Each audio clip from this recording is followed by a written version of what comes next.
ಎರಡರಲ್ಲಿ 11:40ಗೆ ಟೈಟಾನಿಕ್ ಹೋಗಿ ಒಂದು ಐಸ್ಬರ್ಗ್ಗೆ ಡಿಕ್ಕಿ ಹೋಗಿತ್ತು. ಅವಾಗ ಟೈಟಾನಿಕ್ ಒಳಗಡೆನೆ ನೀರ ಬರಕ್ ಸ್ಟಾರ್ಟ್ ಆಯ್ತು. ಅವಾಗ ಅಲ್ಲಿರೋರೆಲ್ಲ ಏನ್ ಮಾಡೋದಂತಾನೆ ಗೊತ್ತಾಗ್ತಿಲ್ಲ, ಎಲ್ಲ ಆ ಕಡೆ ಓಡಾಡ್ತಿರ್ತಾರೆ. ಪ್ಯಾಸೆಂಜರ್ಸ್ ಹೊಡ್ರೆ ಪರವಾಗಿಲ್ಲ, ಅಲ್ಲಿದ್ದ ಸ್ಟಾಫ್ಸೇ ಓಡಾಡ್ತಿರ್ತಾರೆ.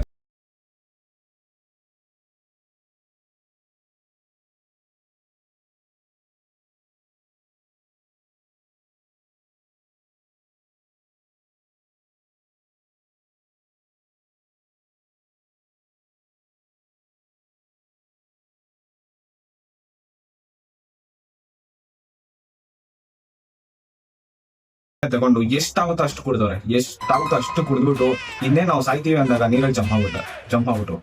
ಅಲ್ಲಿರೋ ನೀರು -2°C ಆಗೈತೆ. ಯಾರೇ ಜಂಪ್ ಮಾಡಿದ್ರು 2-3 ನಿಮಿಷ ಸತ್ತೋಗ್ತಾರೆ. ಇವ್ರ ಜೊತೆ ಜಂಪ್ ಮಾಡಿದವರೆಲ್ಲ 2-3 ನಿಮಿಷ ಸತ್ತೋದ್ರು. ಆದ್ರೆ ಇವ್ರು 2-3 ಅವರು ತೇಲ್ತಾನೆ ಇದ್ರು. ಅವಾಗ ಒಂದು ಲೈಫ್ ಬೋಟ್ ಬರುತ್ತೆ. ಆ ಲೈಫ್ ಬೋಟ್ ಅಲ್ಲಿ ಎತ್ಕೊಳ್ಳೋಣ ಅಂತ ನೋಡ್ರೆ ಅಲ್ಲಿ ಜಾಗನೇ ಇಲ್ಲ. ಏನಪ್ಪ ಲೈಫ್ ಅಂದಾಗ ಮತ್ತೆ ಇನ್ನೊಂದು ಲೈಫ್ ಬೋಟ್ ಬರುತ್ತೆ, ಅದ್ರಲ್ಲಿ ಜಾಗ ಇದೆ. ಇವ್ರು ತಪ್ಪಿಸ್ ಹೋಗ್ತಾರೆ. ಡಾಕ್ಟರ್ಸ್ ಇವ್ರನ್ನ ಚೆಕ್ ಮಾಡಿದಾಗ ಇವರಲ್ಲಿ ಏನ್ ಇಂಜುರಿ ಇಲ್ಲ, ಏನ್ ಇಲ್ನೆಸ್ ಇಲ್ಲ. ಇವ್ರನ್ನ ಕೇಳಿದಾಗ ಹೆಂಗ್ ಸರ್ವೆ ಆದ್ರಿ ಅಂತ ಕೇಳಿದಾಗ ನಾನೇನು ಮಾಡಿಲ್ಲ, ನನ್ನ ಪಾಟಿಗೆ ನೀರ್ ಮೇಲೆ ತೇಳ್ತಾ ಇದ್ದೆ, ಮೇ ಬಿ ನಾನು ಕುಡಿದಿರೋ ಆಲ್ಕೋಹಾಲ್ ನನ್ನ ಕಾಪಾಡಿರ್ಬೋದು ಅಂತ ಹೇಳ್ತಿದ್ದಾರೆ. ಆಲ್ಕೋಹಾಲ್ ಇಂದ ಎಲ್ಲರೂ ಸಾಯ್ತಾ ಇದ್ರೆ, ನಮ್ಮಲ್ಲಿ ಮಾತ್ರ ಆಲ್ಕೋಹಾಲ್ ಇಂದ ತಪ್ಪಿಸ್ಕೊಂಡವನೆ. ಕಂಟೆಂಟ್ ಚೆನ್ನಾಗಿದ್ರೆ ಕಮೆಂಟ್ ಮಾಡಿ ಅಂಡ್ ಫಾಲೋ ಮಾಡೋದು ಮರಿಬೇಡಿ ಬ್ರೋ.